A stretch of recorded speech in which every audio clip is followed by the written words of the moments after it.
गण्याच्या बापाची फार गरिबी. त्याला 2 बैल, 2 एकराचा तुकडा, तोही जिरायती. माय बाप दोघेही कष्ट करायचे. जे मिळेल त्या 2 पैशात गुजराण करायचे. गण्याही बापाला छोट्या मोठ्या कामात थोडीफार मदत करायचं. तसं गण्याला शाळेत टाकलं होतं, पण कामाच्या अडचणीमुळं गण्या कधी गेला कधी नाही गेला.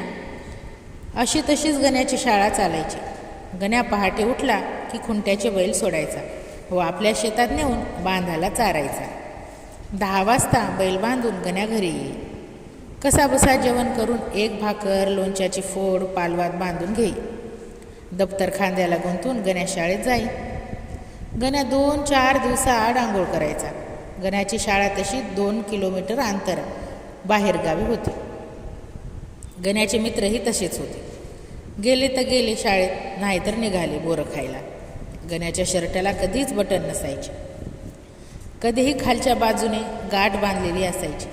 गण्याचं शिक्षण जेमतेम 4थीपर्यंत झालं आणि गण्याला शाळेनं सोडलं. गण्याचे मायबाप रोज मोल मजुरी करायचे. कधी मजुरी मिळायची तर कधी नाही. मजुरी नाही मिळाली त्या दिवशी आपल्या शेतावर जाऊन कामधंदा करायचे. यावर्षी दुष्काळापायी शेतीत काहीच पिकलं नाही. उलट सावकाराचं डोक्यावर कर्ज होऊन बसलं. त्यांचा व्याज वाढत चालत होता. तसा सावकाराचा रोज तगाता होता. पुढे दिवाळीचा सण जवळ आला होता. लेक माहेराला येण्यासाठी मुराळ्याची वाट पाहत होती, कारण तिच्याही घरची परिस्थिती माहेरापेक्षा कैक पटीने खराबच होती. तिच्याही नशिबात 12 मास कष्टच होते. त्यामुळे कधी माहेराला जाईन व 2 दिवस सुख मिळेल या संधीची ती वाट पाहत होती. बापाला चिंता लागली होती. या दुष्काळामुळे हाताला कामसुद्धा मिळत नसे. गावात 2 पैशाची मदत करणे तर दूरच, कोणी कोणाला ओळखण्यासे झालं होतं. बापाच्या डोक्यात एक विचार घोळत होते. नको नको देवा हा संसार. बाप जीवाला खात होता. त्या एक विचार डोक्यात आला. बापाने बैल विकण्याचा निर्णय घेतला.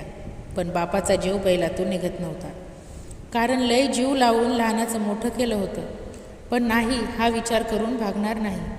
बापानं मैखीचे बैल सोडले व बाजाराला निघाला. तसा गण्याने हंबरडा फोडला आणि बैलाच्या गळ्यात पडून रडू लागला. बापाच्याही डोळ्याला 2-2 धारा लागल्या. पण परिस्थिती बिकट होती. बापाचा नाईलाज होता. सावकार घरी चकरा मारत होता. मायने गण्याची समजूत काढली. बाप तसाच बैल घेऊन बाजारात गेला. बापाच्या डोळ्याचा अश्रू काही खंडत नव्हते. शेवटी नाईलाजाने आपले बैल मातीमोल विकले. बाप जड पावलाने घरी आला. 2 दिवस झाले गण्या जेवलाच नव्हता, कारण सोडबांध करणं व वैरण घालणं हे सगळं गण्याच करायचा. माय त्याला कशीबशी समजावत होती.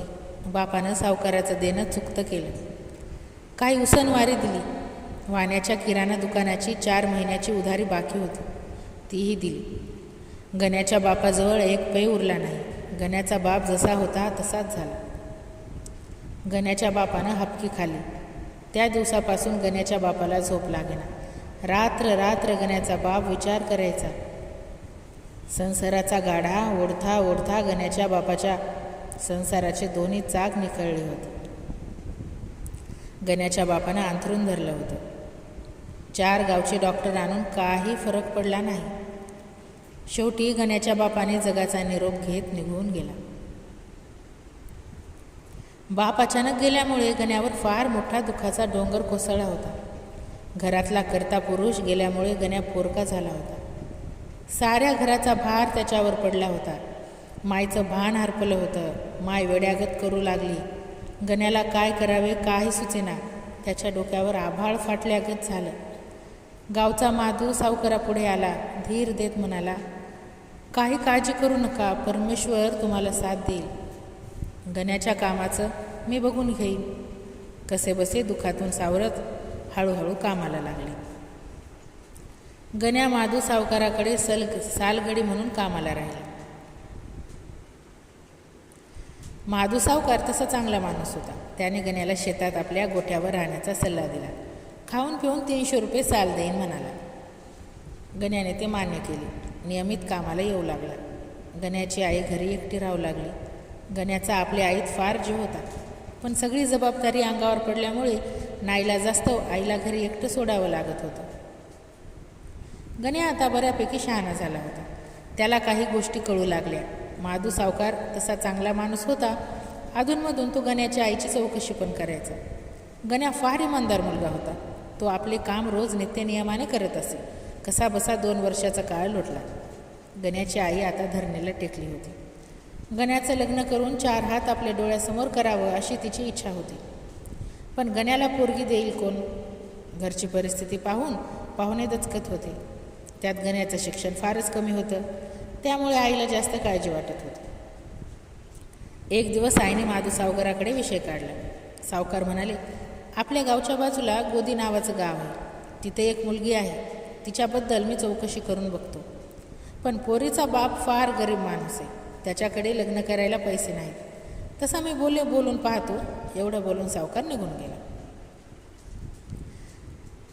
4 दिवसाने सावकार घरी आला व म्हणाला, मुलीचा बाप तयार आहे, पण मंदिरात हार घालून लग्न करावे लागेल म्हणे. गण्याच्या आईने लगेच होकार दिला. काही दिवसातच दोन्ही बाजूच्या भेटीगाठी होऊन लग्नाचा कार्यक्रम निश्चित ठरला. महादेवाच्या साक्षीने मंदिरात हार घालून लग्नाचा कार्यक्रम पार पडला. सावकाराने गण्याला राहण्यासाठी मळ्यातच एक रूम तयार करून दिलेली होती. गण्याने आपला नवीन संसार तेथेच थाटला. आपल्या म्हाताऱ्या आईला सोबत घेऊन आला. गण्याच्या आईवर फार प्रेम होते. आईला खूप जीव लावायचा. तिची सेवा करायचा. गण्याचा सुखी संसार चांगलाच फुलला होता. बायकोही फार कष्टाळू होती. गण्याबरोबर ती सावकाराच्या शेतीत काम करत असे.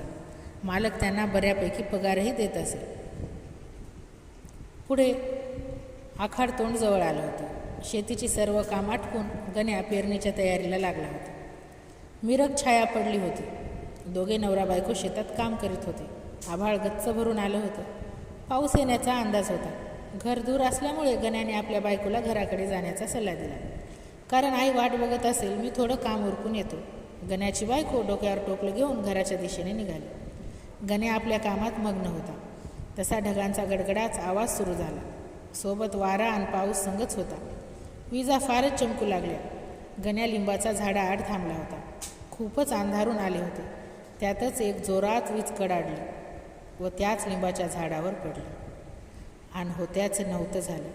काळानं घाला घातला. गण्याचा संसार पाण्यात बुडाला.